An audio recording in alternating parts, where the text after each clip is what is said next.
Good evening, everyone. I'd like to call our board meeting to order and welcome all of you that are here and those who are listening by stream.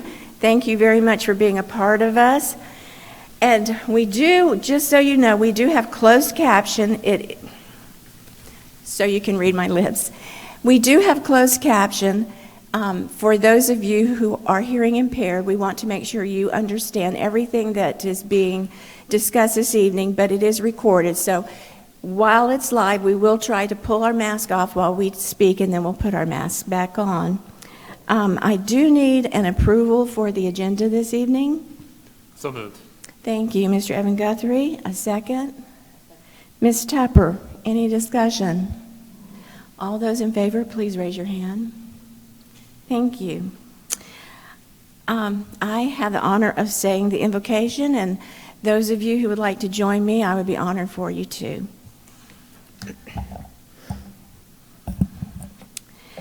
Our dear, most kind and gracious Father in heaven, we are so very grateful for the opportunity to be able to meet as a school board this evening. Like most school districts in our nation, we continue to find ourselves in a most difficult period of time with uncertainty on numerous levels of safety concerns for our students and for all of our employees. For this and many other reasons, we come to thee this evening asking for a special blessing of continued guidance and inspiration to support and carry out plans for what will be the safest way to begin our school year. We all want our children to return to their local schools and enjoy life as they have in the past. And so with this desire, we come to thee, asking with utmost sincerity to please give our mothers and our fathers, our teachers, our staff, our administrators, and the board extra amount of patience with added self-abilities beyond what they thought was possible, and added comfort with anything we may be concerned about. And most of all, dear Lord, we ask thee to bless our children with health, mentally, physically, and emotionally. Help us as a school district to focus on successful new school years coming forward, as we are definitely in a different time. We ask an added blessing on our brand new teachers as well as our very seasoned teachers, that they will have the compassion, strength, and patience to serve their students. And please bless them for their efforts with success at school and also success in their homes.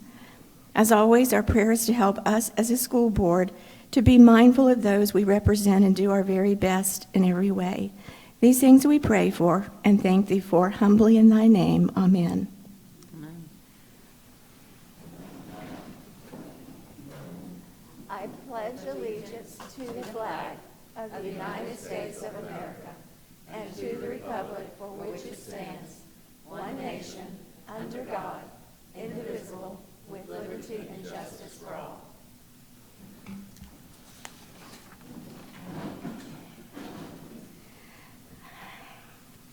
I don't have any public comments, Ms. Rayner. Okay, so we will move on. I need an approval of the minutes for the regular meeting of July 27th, 2020.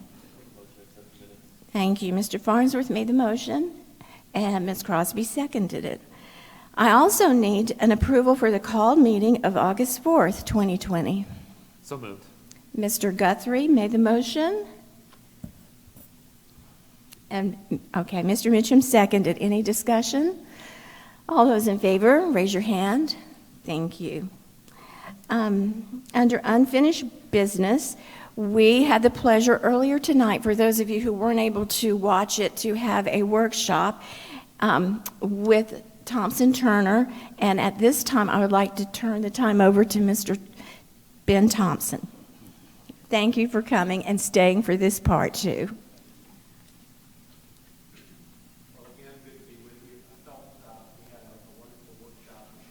Information, and it's really an in-process workshop in which we are looking at not only the conditions of your facilities, but also what the relative in today's cost would be for the next 10 to 15 years as we contemplate and continue to look at long-range planning for the school district.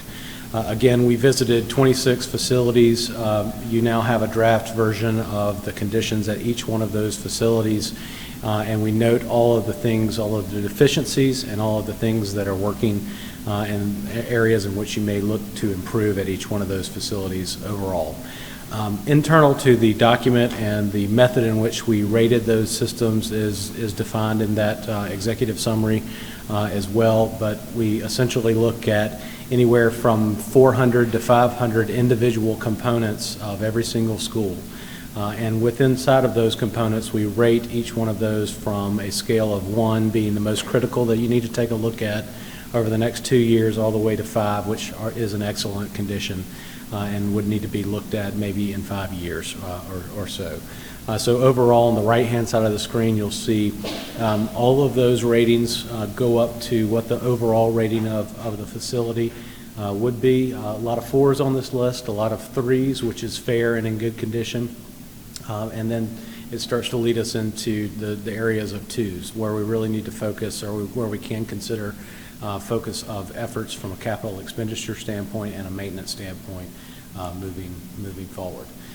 In those executive summaries, as I mentioned, there's 26 of them. At the board workshop, we had an opportunity to focus on 6 so that we could look at those individually. But the board has the packet that we delivered as well that goes into every single school. Within that packet, it's meant to be comprehensive. We want to address demographics. We want to address growth. We want to address the age of the facility, but we also want to get into the weeds as far as what those individual improvements can be. Not what they should be, but what they can be, and that's an important note here. Our role was to provide you every option available to improve your facilities, and now it's incumbent, now that we have gathered all that data, to really sit with the facilities committee, to sit with the facilities department and your leadership, and really start to make a strategic plan when it comes to maintenance planning and when it comes to capital improvements planning to bring forward to you. As I mentioned, those sheets on the left-hand side of the screen are the executive summary version. Back behind each one of those executive summaries are a whole lot of data from a condition standpoint inside of those schools, but also from a cost standpoint inside of those schools.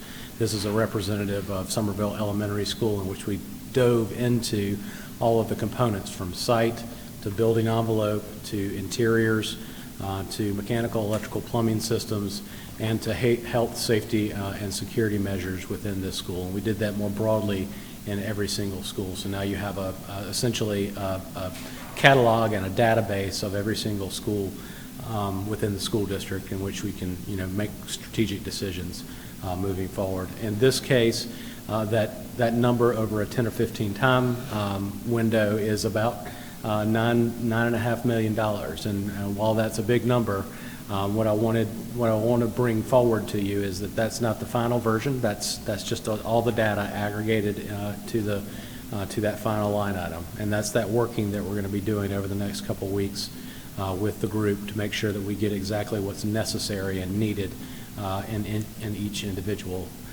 school. For all 26 of those schools, however, if you do roll all those up, it does become a very large number.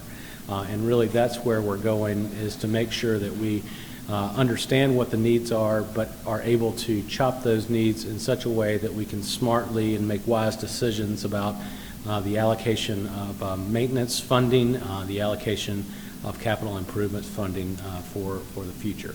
You can see we've analyzed all of those schools, not only in terms of their score, but in their overall value of need to bring those all the way up to the standard, which is code compliant and in good condition, and how we get there from now to 10 years from now to 20 years from now is really what we're going to be working on next. I would note in this graphic overall, high schools are one of the areas that we would look at more specifically. It's about 44% of the overall funding that we've found, so that's one area that we'll really dive into and prioritize in the right way. If you look at overall where the dollars are needed, it really is in things like mechanical systems that need to be possibly replaced, mechanical systems that need to be repaired, roofs that need to be replaced, some of the older roofs that need to come off of line and just new ones installed in their place. And obviously That's building envelope, but followed by that is interiors and site and health, safety, and security. Those smaller ones, specifically health, safety, and security, those are actually very beneficial to know because the school district has done and is continuing to do a lot of work when it comes to health, safety, and security in each one of their schools. That's why that's only representative in 1% of that entire overall global number. So you can really start to see how the data is telling you what you've done in the future, well, what you've done in the past, and how that's going to lead to a future plan moving forward, and where you start to look at those dollars. One of the things that we talked about during the last board meeting were the goals in which the facility assessment moves to, and that's really our next step, is to take not only the data that we have, but make that a usable data for your 10-year plan. A 10-year plan has a series of goals, and they aren't just fix the building. They are make the building the best that it can be for each individual student, for each individual school and community that's surrounding that individual school. So we went through these and defined these in a much more fine-tuned way during our workshop, and I think that will be really the driving force about how we look at capital improvements, long-range capital improvements into the future. Next steps, as I mentioned, we are going to be meeting with Mr. Pye and his staff and any facility committee that is necessary to look at those prioritizations, bring those prioritizations back to you so that it can become not just a database, but become an actionable plan for you in the future. And from there, we'll get into board workshops that go into visioning and the long-range plan overall. That's kind of our synopsis that we discussed at our board workshop. I thought it was a great board workshop. I know you guys need a chance to digest all of the information that's included in those reports, so glad to convey that over to you so that we can have a continued dialogue about what the next steps would be from a long-term plan in the future for Dorchester School District 2. With that, if there are any follow-up questions, I'm happy to entertain those, but thank you so much for your time this afternoon. We really appreciate you and your team and the intricacies that you provided for us. That's a scary number, but we know that's over a period of time. Right. And we'll probably see you back next month. Yes, ma'am. And if anybody out there has a chance to look at the workshop, it'll explain a lot of the things in detail that Mr. Ben Thompson has explained to us. Thank you. Thank you so much. Thank you. Thank you. At this time, we have the pleasure of having our superintendent's report as well as his district goals and review.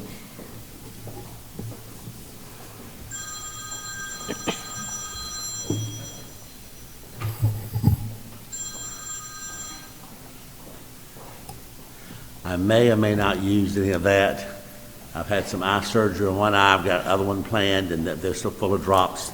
I'm not sure what I can see and how I see it. It comes and goes, and right now it's gone, so we'll see what happens if it comes back in just a few minutes. But this is my annual report to the board to give our district goals in review. How well did we do? And of course, this has been a strange year, and certainly I had planned to give an update a lot earlier than this one. But as we begin any report that we do, we want to start off reminding people the reason we have these goals are to make sure they fit into the vision of the district and the mission. And our vision is to be recognized as a world-class school district, expecting each student to achieve at his or her optimum level in all areas, and providing all members of our district family with an environment that permits them to do their personal best. Of course, our mission is Dorchester 2, leading the way every student every day through relationships, relevance, and rigor. And we live and breathe that, and it's carried out through our core values, which this year we spent a lot more time. We developed them last year, and this year we made them the focus of what we try to do with the goals, as well as all the decisions that we make at the district level. We just had some interviews in the last couple of days, and they all happen to be candidates from within the district, and every one of them referenced these core values. So it's become pretty internalized throughout the district, and everyone realizes, number one, children come first. All the other ones lead to making sure that is done and done in a right way, through integrity, through excellence, through relationships, making sure we recognize diversity, our leadership, recognizing people for doing a good job, that encourages them to do even more, accountability, and it begins with each of us, and a passion. We want to instill a passion and empower people to reach to the highest levels that they can, because our children are the winners when that happens. And it's also great modeling for them. Tonight, I'll be talking about the 3 goals that we had. Of the 3 goals, we had 8 objectives, 44 strategies. Goal 1 was curriculum, instruction, assessment. There was 1 objective, 8 strategies, all were met. Goal 2, district management, 3 objectives, 19 strategies, 17 of 19 were met, and I'll be explaining what happened there. It was a funding issue.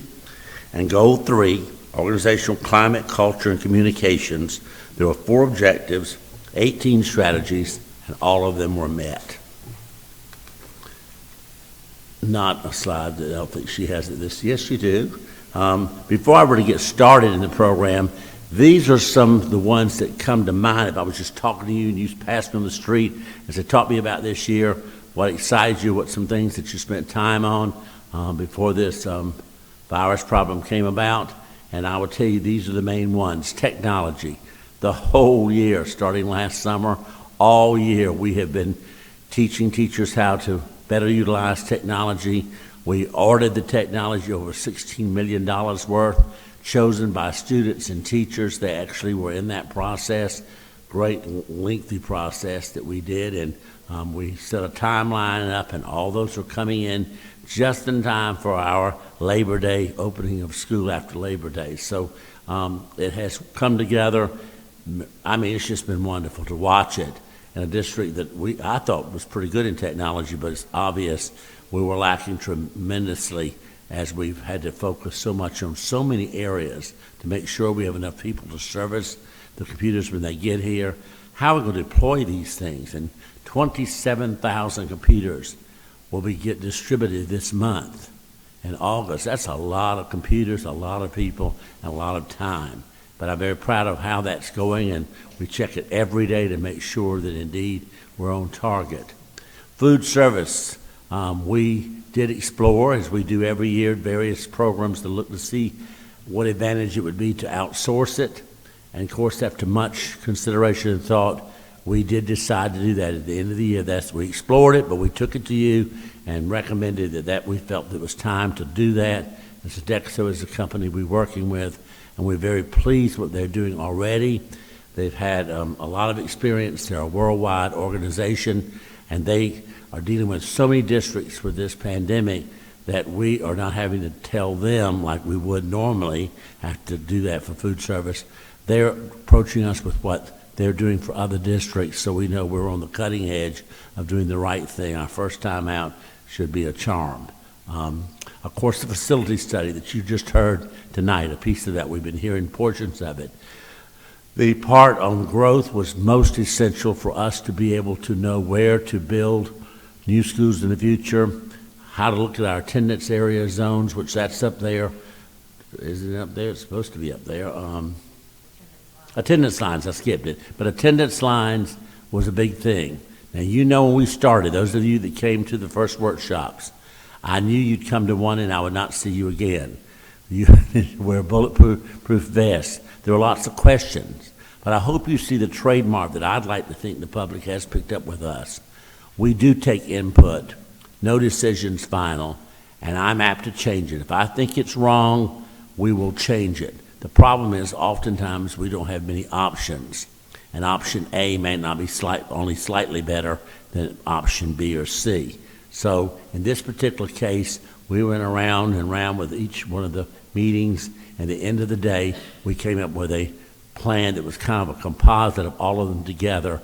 And I think I remember that night we might have had some people in the audience, but no one spoke against the attendance line changes. The hot tempers that seemed to have faded away, and people realized that they're going to miss their schools, and rightfully so, because all of our schools are so good. But they're going to wonderful schools too. If they did their homework, they saw that all of our schools are top notch. And I think everybody recognizes they do not want their children in substandard rooms.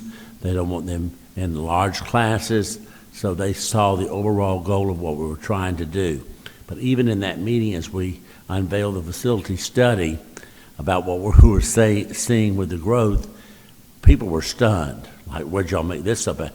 I was stunned too, especially to see that in that Oak Brook area there that we pretty well have maxed out in growth. We're still picking up a few students to Oak Brook Middle, but that's because that bubble's moving up through the elementary to middle school, but even Fort Dorchester has sort of leveled off high school. So we were real pleased with what we saw there, but it had to help us to redirect maybe some of the harshness that might have been in our attendance zone changes, where we did not feel necessary to move too many students, more than we needed, because if they were happy where they were at, as far as I'm concerned, you're fine to stay there. We just want to make sure we're not having to put you in substandard situations.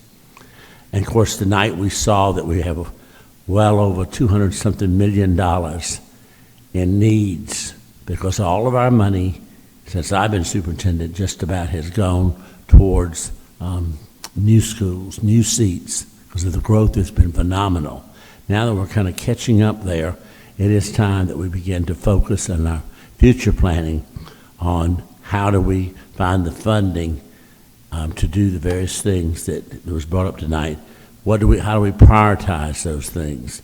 And we're going to be talking about things that I know he mentioned that I talked about 20 years ago. So it's interesting, they're still popular, like the back wing of Sunville Elementary needs to be taken down, a new 2-story wing, put it in place, putting the 3rd through the 5th grade, maybe 2nd through 5th on those in that back wing. And that would keep no student would have to go down to the trailers, and we could make sure we redo art rooms, music rooms, and everything to make it comparable to other newer schools. And that's the very old school that needs that help. Span needs some reworking, as does Knightsville. Those are our older schools. Then we finished some facilities this year. It was about time. The Rollins Auditorium, we had the big March dedication. That was thrilling to see that. It took a long time coming about, but we're very proud of that building and what we feel it will offer the community once we're back to semi-normal anyway. Then the district office relocation. We've been in those trailers now for over 3 years, about 2 years longer than we thought. Still have basically a year to go. They've run into all kind of issues under the building, all because of the age of the building and water runoff down to under the buildings and those kinds of things. All that's being corrected. It just slowed us up a little bit, and we're back on track. If you go by there, you can see the window frames being put in, all that stucco torn out, and as the glass comes in the windows, it's just beautiful. It looks like a school. It's supposed to look. It looks like a nice, state-of-the-art office building. It's a 100-year-old school, or 96, 97 years old.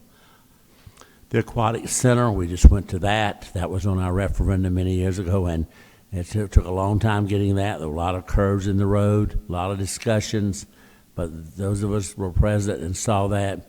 It's one of the finest facilities of its kind in the entire Southeast. And what a great partnership with us in the city of North Charleston. We've had several partnerships, and I look forward to even more.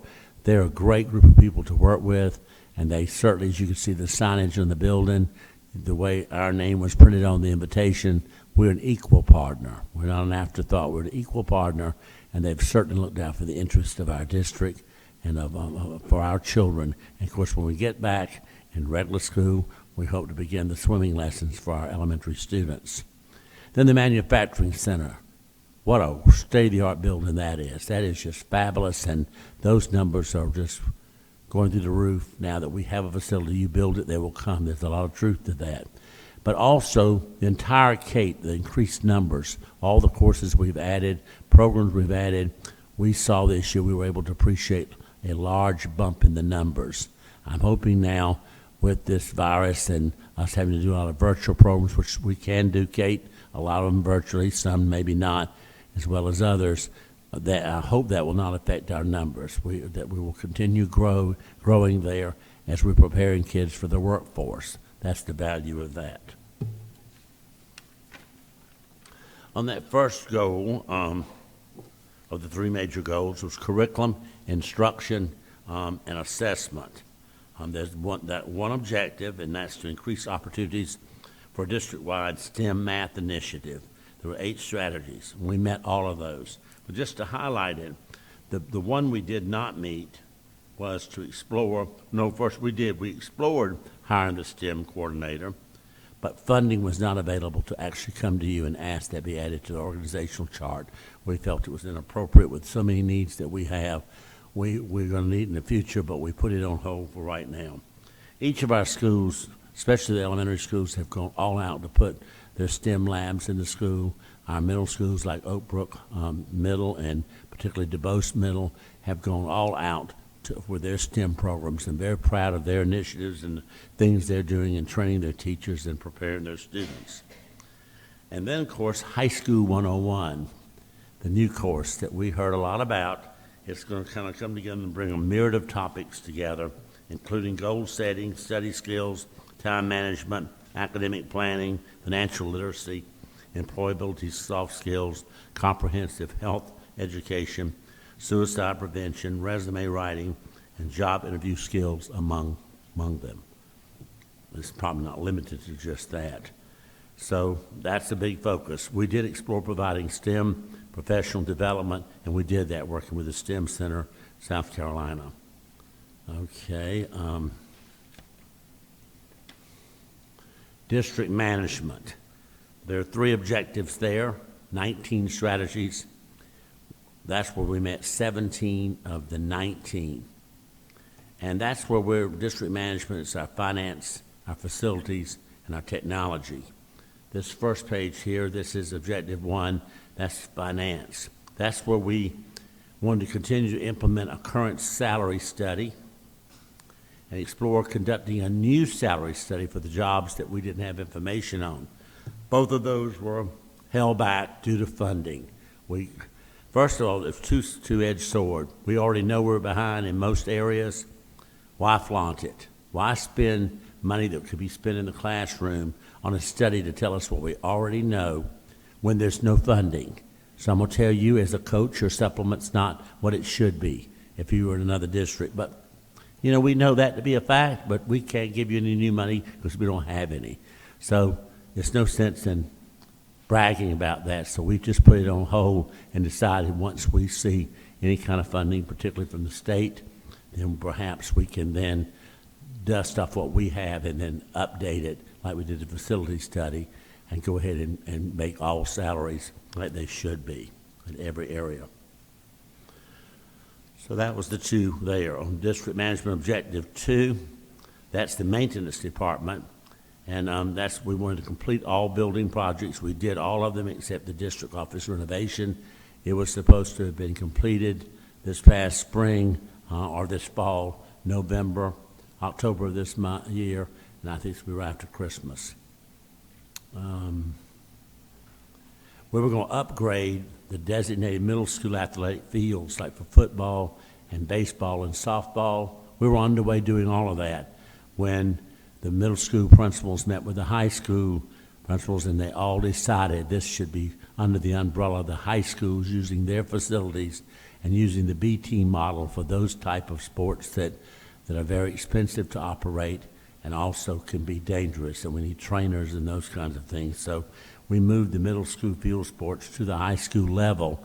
Therefore, there's no need at this time to spend millions of dollars, and yes, that's what we're talking about, millions to develop for fields. And when we can't even afford to hire the coaches, they were volunteers, most of them. So that was the biggest one, and then we conducted a facility study, which talked about our future needs and how we might fund them. And that was a big, large amount. I was not surprised. You probably were. But we need the public to see that we've been good stewards of the money when our buildings look as nice and function as well as they do, and we can get all our kids in there safely. But fixing them up, making them look good is not enough. Down beneath there, we see roofs needing to be replaced. HVAC systems that need to be overhauled. These are big, big ticket items, especially for schools like Somerville High School, Fort Dorchester High School, DeBose. These are big items. Also in District Management Objective 3, that was technology. And of course, like I said, we spent over $16 million on our technology drive, and we've just done wonderful things with that. A lot of professional development for teachers, teaching them how to use technology to do their instruction, especially during this virus time. If we're not able to do face-to-face, how can we get the instruction, meaningful instruction, unlike what we tried to do with the packets and all at spring? This is the real thing. Teachers will be teaching a full day in our virtual academy, which as of tonight is looking at 9,000 students. It has gone through the roof. We opened up the registration, as you asked me to do, and we got over 2,500 new requests in 3 days, and it does end tonight. The reason we can't keep it open for much longer is because our principals are having to pull those students from the traditional schedule, and they're having to rework their schedule, and not all courses might not be offered that the student signed up for. So we're having to work with that student to try to build their schedule back on what we can offer. And then we have to put the teachers in there. We have to go to the teachers and say, you know, we'd like for you to teach the virtual school. Many have signed up, but we may be short on that number. Is that 9,000 students could be a lot of teachers. It could be at least 200 or 300 teachers. That's a lot. And I know that many did not sign up, so that presents a problem of how do we make that work. And I know the high schools are doing combinations where you can teach maybe 2 classes and have 2 virtual type classes, and a lot of the teachers seemed like that approach too. So we're doing whatever it takes to make it happen. We took our ITSs, we had 20 of them scattered in the schools. We kept like 10 of them. We had 22. I think we kept 10 or 12, and 10 or 12 went back to the classroom, administrative positions, whatever was available, and we interviewed, and most of them, before it all ended up, had already decided they wanted to take other paths, other avenues. The ones who wanted to stay filled out our needs to be able to do it at the district level. They're rolling the technology out as a district team, rather than having someone dedicated at the school. No one person can give out, like at Somerville High School, 3,200 students. They're going to get a lot of help. So we built teams, and these teams go from school to school to make this happen. And did a lot of professional development, as I said, especially on working with teachers to get to their class through the Teams model of the Microsoft. All right, organizational climate, culture, and communication, all of those were met. There were 4 objectives, 18 strategies. Objective 1 was to increase and enhance positive school culture. We did a great job on all the things we did. We reworked our principals' meetings and things like this so that the principals themselves would share strategies all with each other. But we used the state survey results every year. And of course, this year it was canceled. So this is a year without student test results, and we don't have the survey results either. There's good and bad in that, as I know we were going to get some wonderful results. Capturing Kids' Hearts program, we added Austin Bailey, Sires, Windsor Hill programs expanded there and are added, and we were exploring adding DeBose and Gregg.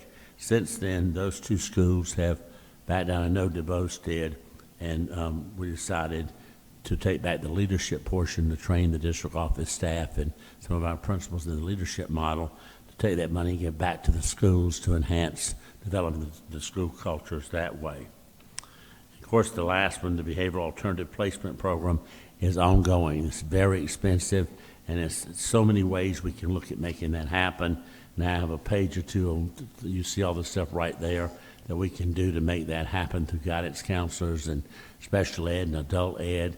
And we're doing most of those things that you see there, we are doing those at that level, but we're going to have to do some serious looking at that model if we're going to do it the way I've seen it done in other counties and other districts. It's an actual standalone program. We're trying to embed it into what we already have here.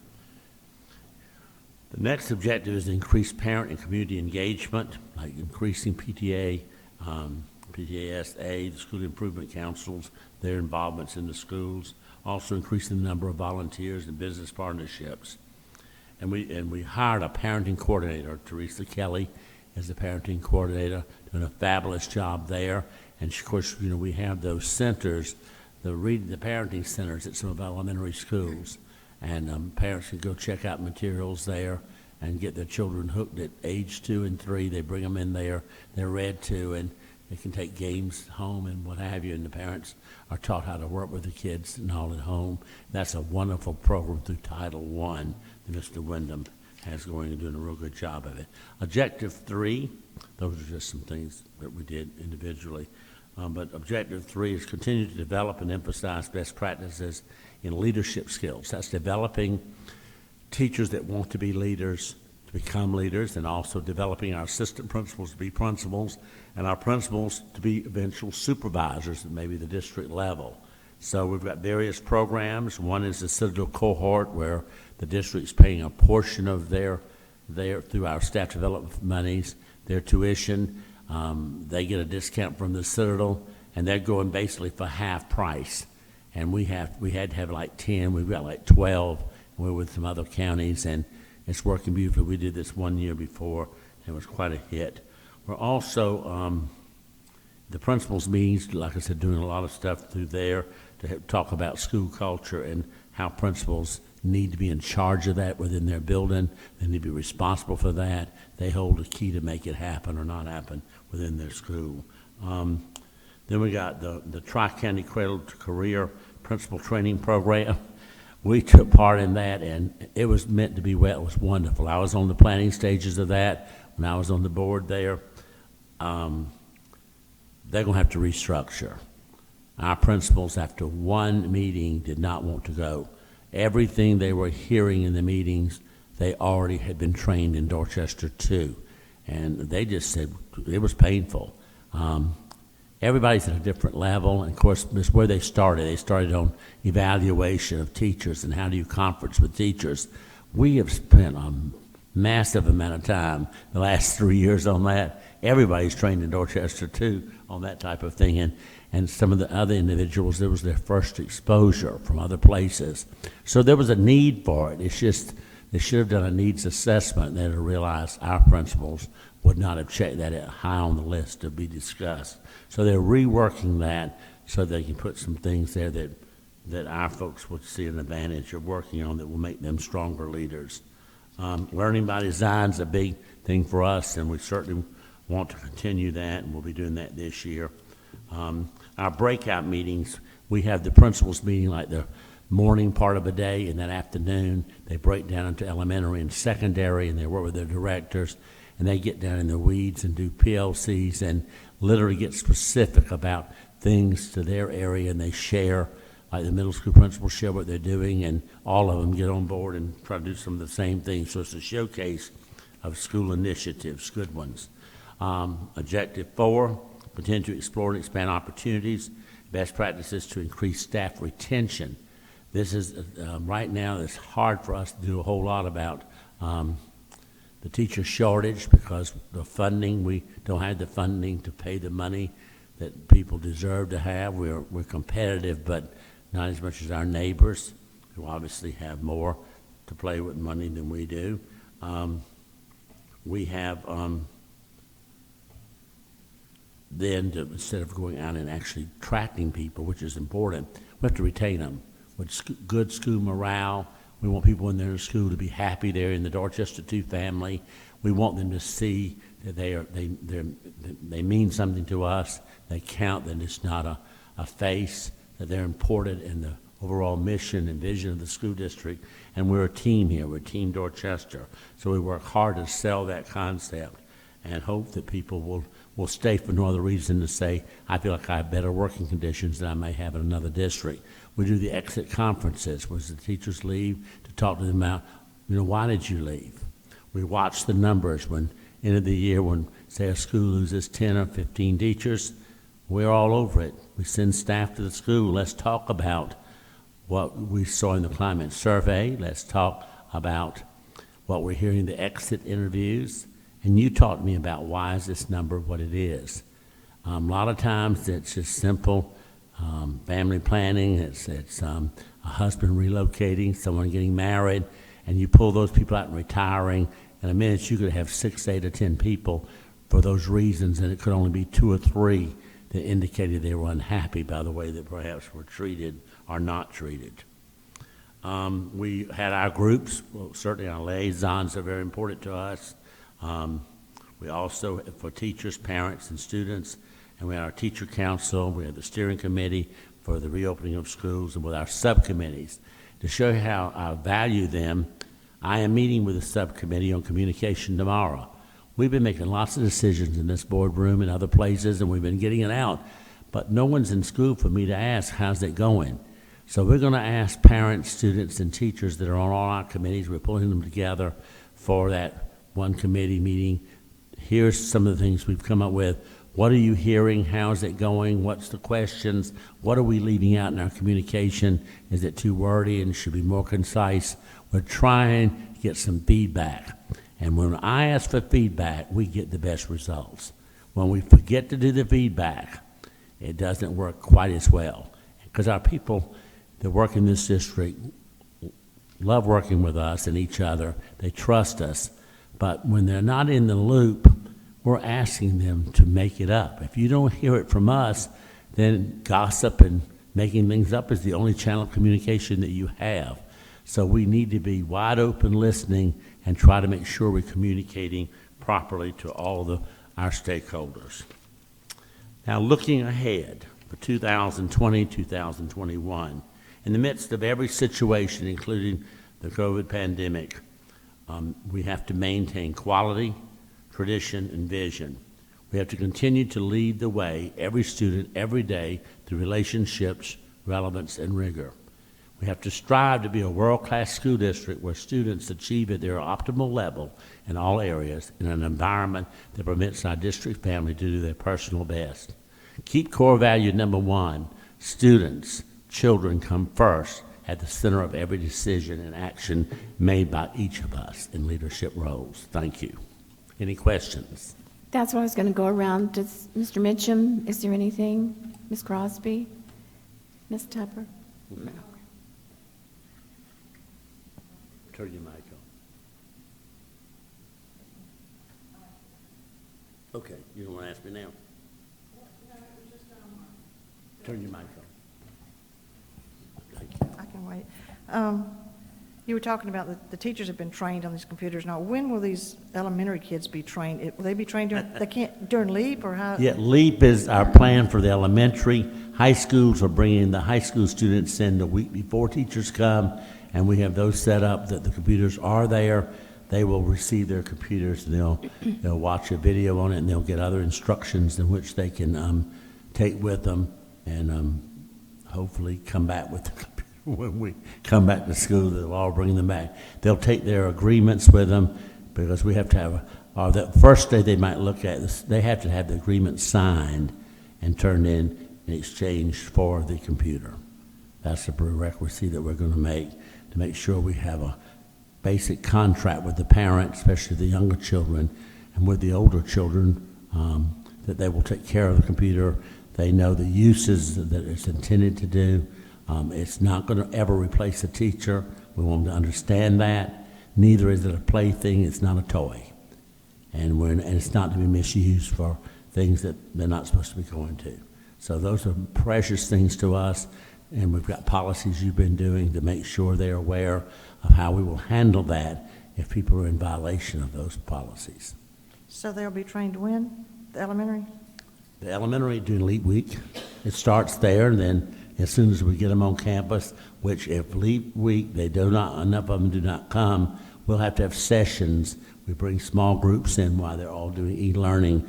The kids will still be coming in small groups, still getting the training, because we have to train them because we can't go too long with e-learning with nobody with a computer. The hot spots, you probably read in the paper today, the article, Dorchester 2 has the most of anybody, and we have over 7,000 that we receive through grants from the State Department of Education, plus we have some of our own. So we're working to make sure there is an active, viable computer in the hands of every child in Dorchester 2. Everybody, K4 up. Thank you, Ms. Tupper. I just want to say thank you because you encapsulated in 15 minutes a whole year of some pretty high highs and some pretty low lows that we've had to all, your administrators, your principals, your teachers, us, have gone through. And in spite of that, you, except for 2 minor goals, you've accomplished every one.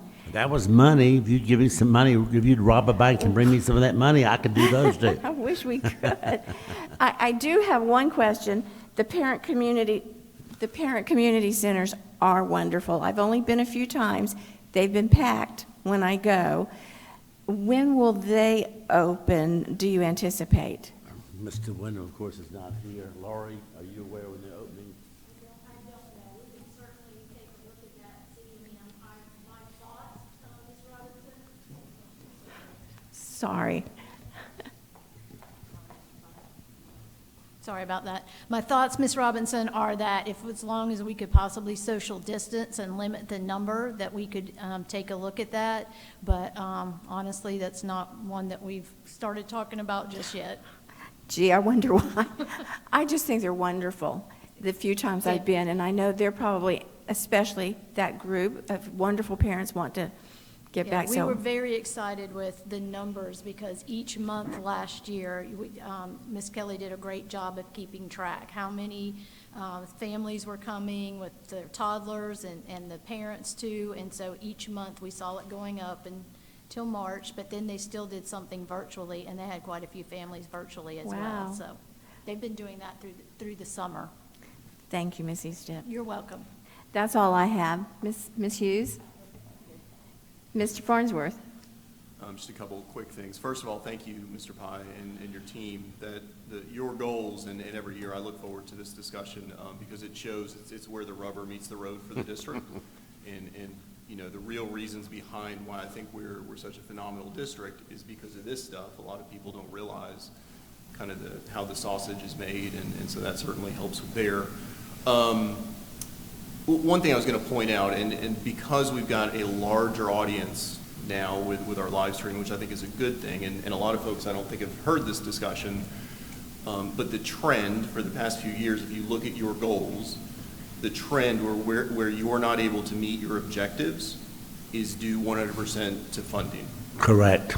And so I just want to point out, again, to a lot of folks that don't realize Dorchester District 2, because a lot of folks move here, all they see is the realtor saying DD2, best schools in the low country, they move here, and we are the top 5, top 10 in performance, but what they don't realize, of course, is that we are in the bottom 5 of funding, and so a lot of times when folks hear that for the first time, the light bulb goes off, and so you see directly in your goals why we can't do some of this stuff. Technology, you said it yourself, we've been behind in technology for years because we haven't had the money to be where we need to be on technology. And it's a shame that we do so well in performance and so low on funding. So we always get asked, how can we advocate? Folks ask us, well, what can we do? How can we advocate for the district?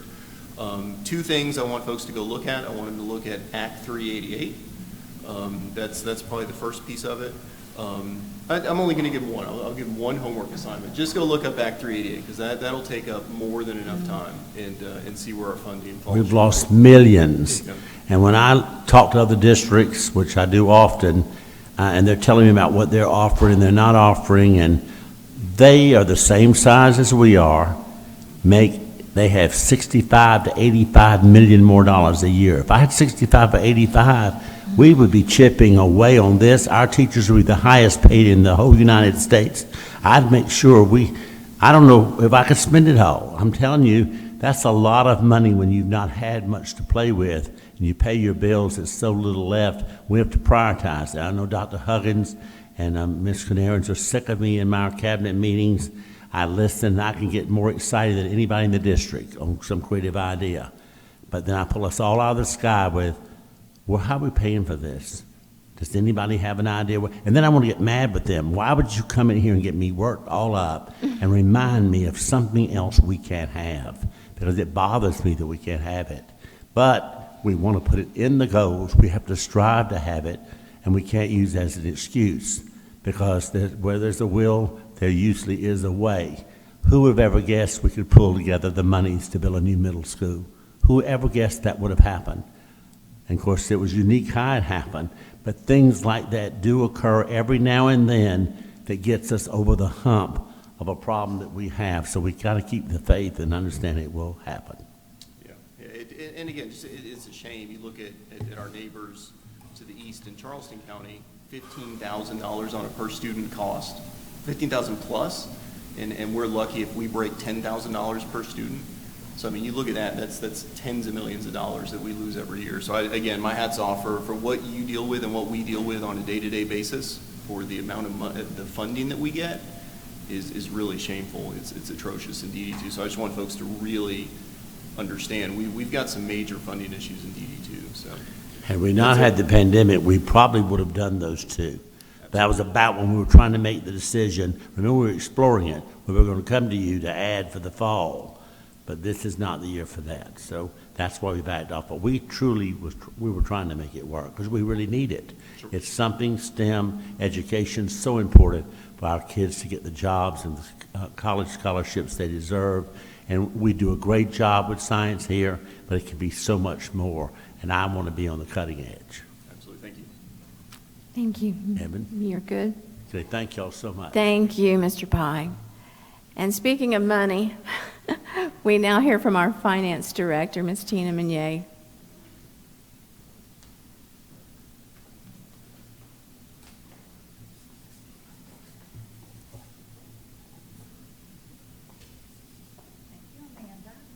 She's keeping us safe, that's good.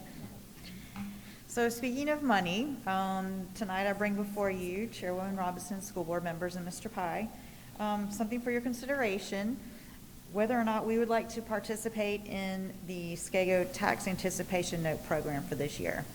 Dorchester 2 has not been involved in this program since the time I've been here, I don't believe in 10 years, because we have built up our fund balance and we've been able to keep enough cash, so we don't really have a cash flow issue.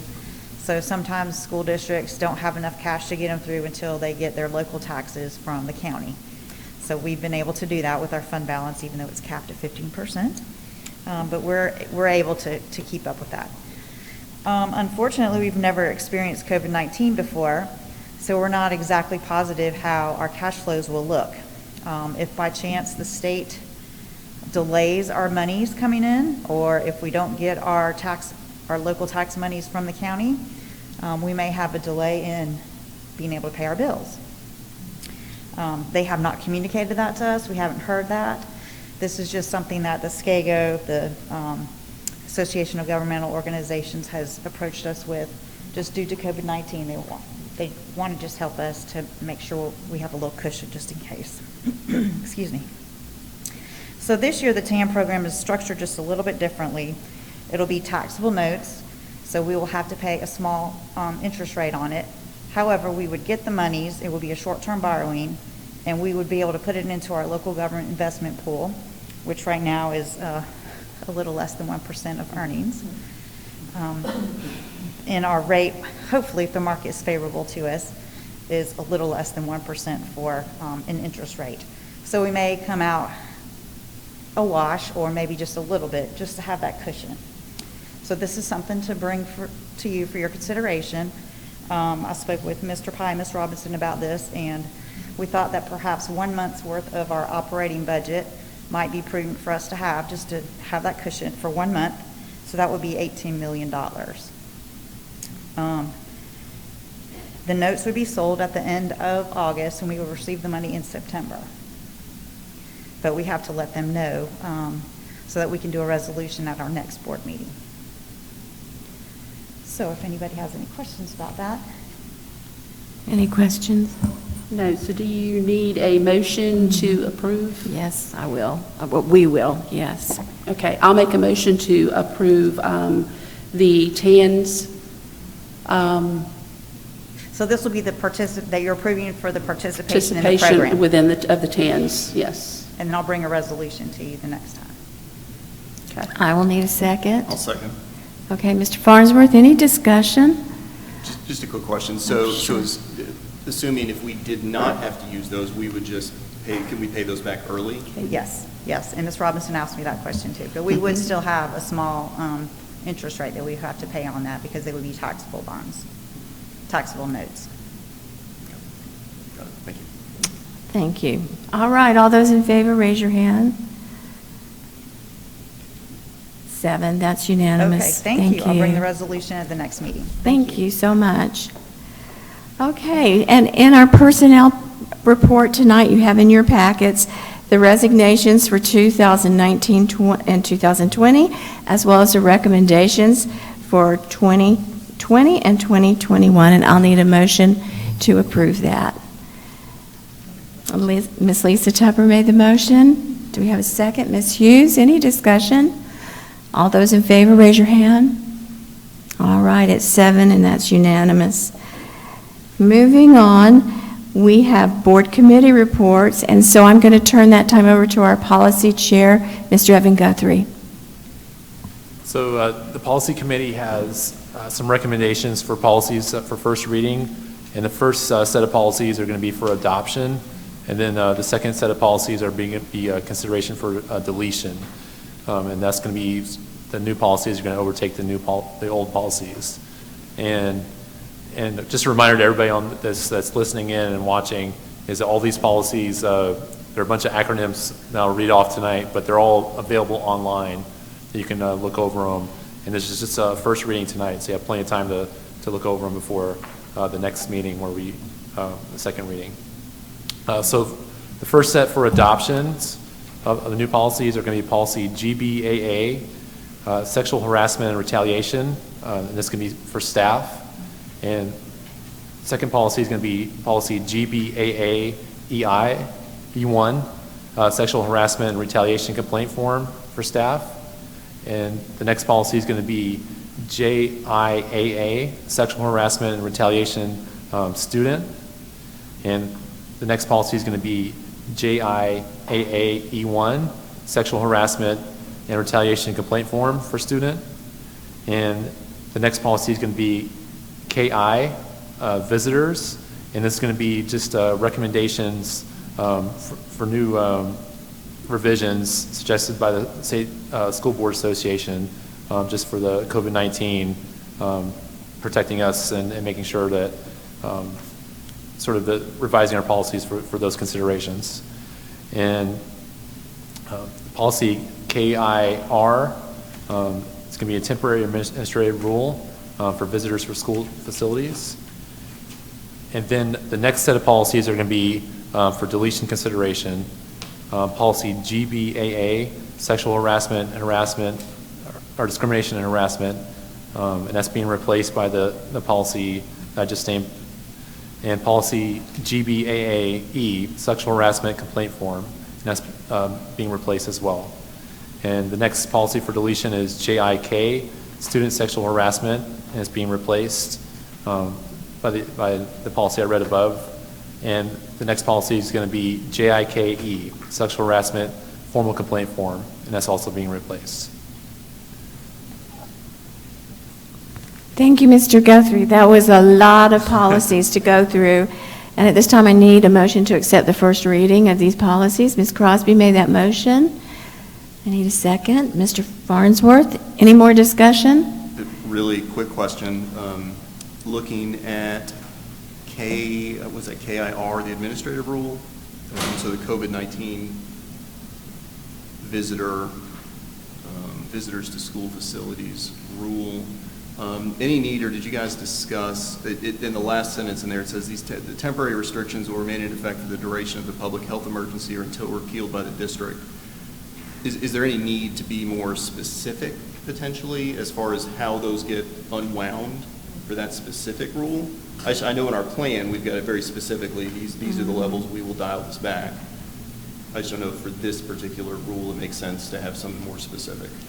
Well, we had a committee do that. Let me ask Dr. Canaris to come forward.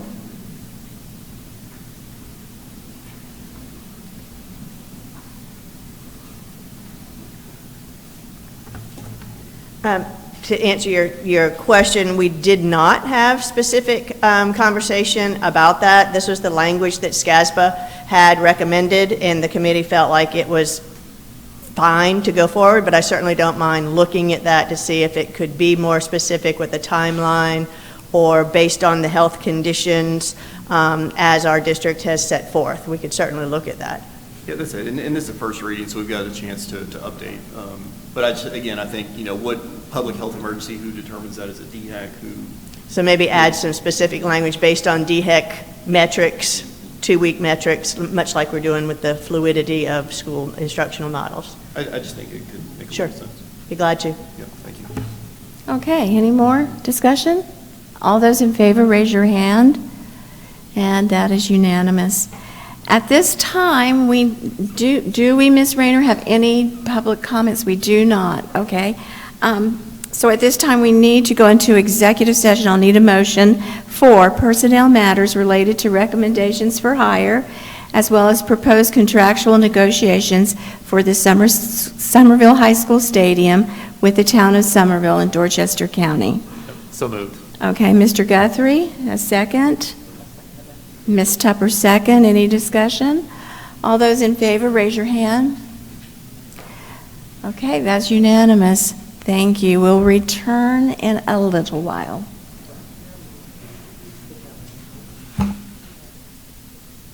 Thank you.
All right, we are here back, and I need a motion to go back into regular session. I'll make that motion. Ms. Hughes made the motion. Do I have a second? Ms. Crosby, any discussion?